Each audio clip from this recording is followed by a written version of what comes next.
Does Kia's Tasman deserve a spot in the top 5 best-selling dual cabs in Australia? Well, I've had this X-Pro for the last 7 days and I've tested it across pretty much all the different types of driving that a recreational buyer of this sort of vehicle would do. So a good mix of highway, B-road, urban, and even some off-road driving there as well. And I have to say, what's become apparent over that time is that there's a significant level of thought and engineering that's gone into bringing this vehicle together. Let's start with the interior. So in terms of size, this car feels like it's somewhere in between the current crop of dual cabs and a full-size utility. Now, I have to go and do the research and understand if that's fact or if it's just how it feels. But one thing is for certain, it really sets a standard in terms of, you know, fit and finish. There's soft touch material everywhere. As an off-roader, I would wonder what the longevity of these materials are, but that will come with time.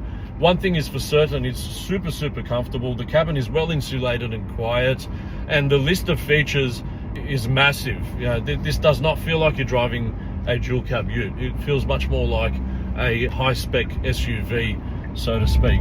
So in terms of ride, guys, this is a leaf-sprung utility, so it's not going to ride like an SUV, but what we found, it's absolutely on par with the current crop in terms of on-road comfort. In terms of bump suppression and things like that, it was really good. Off-road, it's got a decent amount of clearance underneath. Look, I'm no rock crawler. What we did was really steep fire trails where we found things like the hill descent control and the X-Trek, both functions that worked really well and added confidence in the conditions we were driving in. So look, I think this is the kind of car that more people need to drive.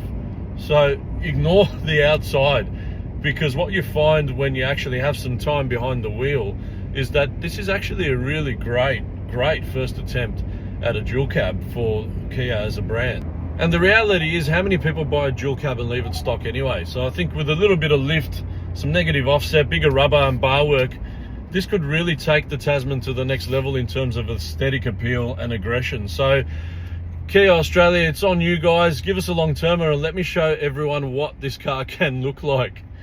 Full review to come for exhaust notes, guys. Stay tuned. One thing